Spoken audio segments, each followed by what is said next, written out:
Guys, what's going on? Welcome to Cereal at Midnight. My name is Heath, and this is going to be a different kind of video than some of you will be used to. Those of you who've been following us for a long time will know that from time to time, real events happen in the world, and we like to jump on camera and kind of do an unscripted, off-the-cuff, conversational video to kind of come to terms with some of the stuff that's happening. And this one was prompted by Bob Iger, the CEO, well, the former CEO of the Disney company, stepping down. It was unplanned. It was not something that I think people were expecting. And as I'm recording this video, it just happened like an hour ago. The story is still breaking. We shared it on our Facebook page. We shared it on Twitter. And I'm seeing a lot of mixed reactions, and I noticed that those mixed reactions kind of reflect my reaction.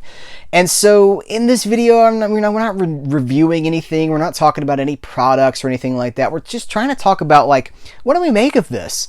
And I gotta be honest with you guys, that conflict resonates through my whole soul. I'm a long-term Disney fan. Like so many of you, I know so many of you, I have loved Disney since I could talk. You know, Disney movies were among some of the first movies that I ever saw. And then throughout my entire adult life, you know, I'm representing my 80s fandom, you know, coming of age during the 80s when so much of the, you know, Disney was in that renaissance with DuckTales and The Little Mermaid, into Beauty and the Beast and Aladdin and all of these things. And I've kind of become a Disney historian, an armchair historian. You know, I've got my Disney War book back. If you guys haven't read this book, it's an amazing book just about the previous business administrations, I guess, tenures, like the Michael Eisner era, you know, with Katzenberg under him. It's so interesting because as I'm recording this video, we're putting the finishing touches on a Rocketeer commentary for Patreon. And we're talking about all these things. We're talking about the Eisner era and how it was so controversial at the time. But you guys, the Iger era has been super controversial. And I have to be honest with you guys. Bob Iger is an incredibly shrewd businessman. Shrewd was that word. He is an incredibly shrewd businessman.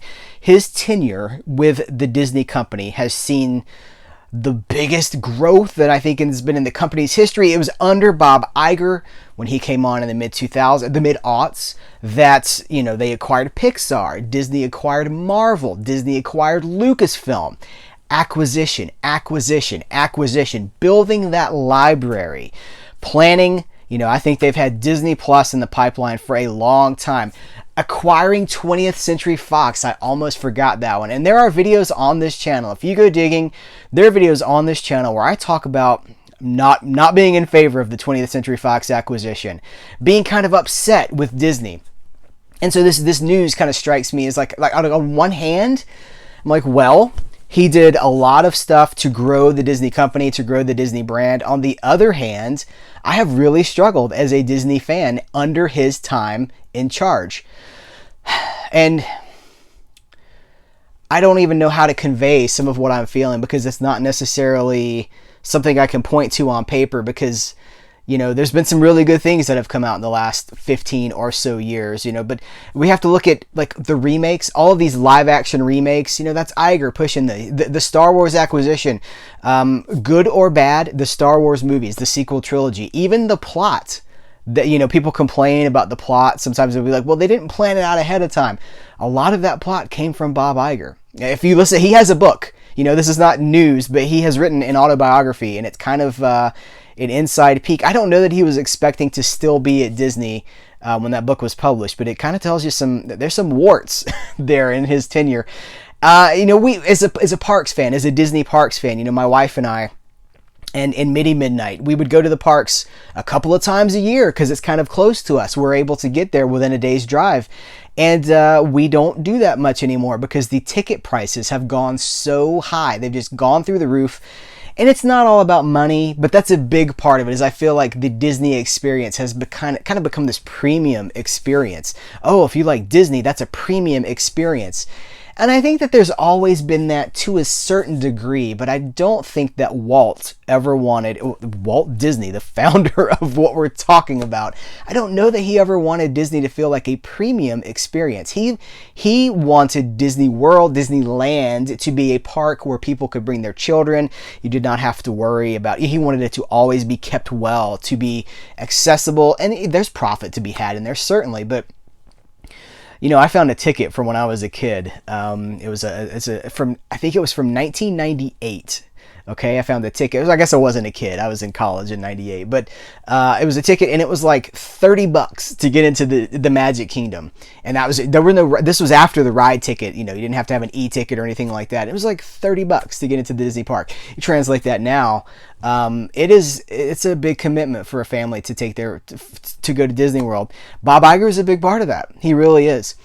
I don't know. There's just something about this, and I think there's just that conflict, you guys. Like, I see a lot of people saying, like, well, he was a great businessman, but I feel like something's been missing. And I feel like something has been missing. And maybe this is an opportunity for Disney to kind of shift focus. The guy coming in to take up the CEO mantle has been in charge of, it's Bob Chapek. He's been in charge of the parks and the experiences line of Disney. So he has had the boots on the ground as far as, the parks themselves. Maybe that's what we need. And then Bob Iger is going to focus full time on the creative aspect, to which I say, well, good, because the creative aspect needs a lot of work. I enjoy the remakes. I have enjoyed all of them to a certain extent. Some certainly more than others. I'm a big fan of the Aladdin live action version, but the creative aspect of Disney has really floundered over these last 15 years or so as they continue to push adaptations and, making rides into movies. We got the Jungle Cruise coming with The Rock, and I'm sure it'll be fantastic because it's The Rock. But I want to see Disney innovating. I want to see them creating new things for multiple generations, and they do that, but I feel like they could do more. And so the creative aspect of that definitely needs a bigger focus. And so I don't know. Maybe this is an opportunity for a clean slate, for a blue sky to reboot. I'll tell you this. I asked Bree, the other half of Serial at Midnight, my wife. I asked Bree, do you have anything you want me to convey? Any idea? At first I said, do you want to sit in on this video and share your thoughts? And she said, no, I really don't. And I said, do you have anything you want me to say? And she said, well, just that Bob Iger has been so much about purchase, and raising costs and raising premiums and making everything feel like he's been so about business, and maybe moving forward, we could be less concerned with business and we could be more concerned with the overall experience and the overall message. And I think that pretty much sums up how a lot of us feel. I don't know if that's how you feel, but it's how a lot of us feel. One of my favorite sayings, my favorite quotes, is from Walt Disney himself. And sometimes this lives in the back of the studio. If you go back and watch some of our older videos, this is back there in a lot of them, but this is an actual Walt Disney quote. And it says, all our dreams can come true if we have the courage to pursue them. Walt Disney. And I love that quote because it talks about following your dreams, but it also talks about doing the work to follow those dreams. And I don't know that I can see Bob Iger saying this. Bob Iger is an executive. You have to be an executive to run a company. I understand that.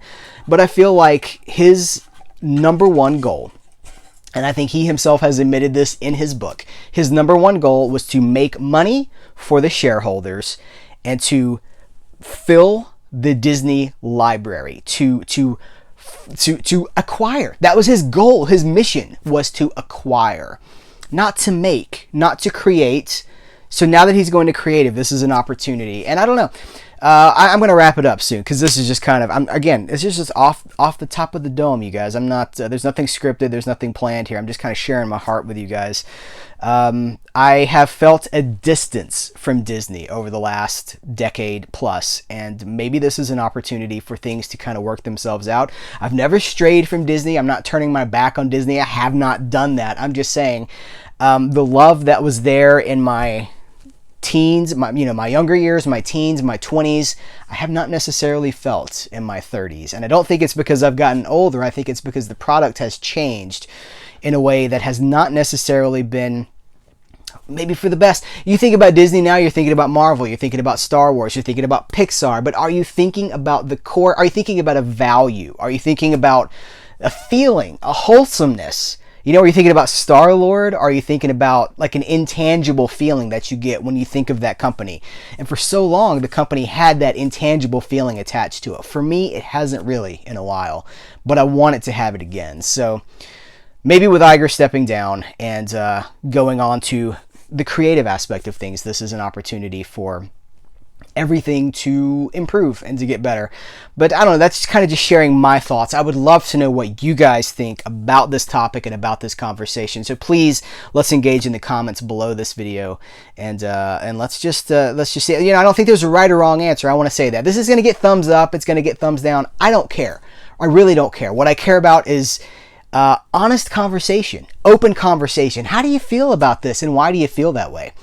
So let's just let's figure this thing out together, guys. Thank you so much for your time. Take care. We'll be back very soon with something that's really fantastic. But in the meantime, I just want you to know that I appreciate you for hanging with me through a very different kind of video, an unproduced, honest, just real me talking to you video. So guys, thanks. Take care. Until next time, I will catch you later.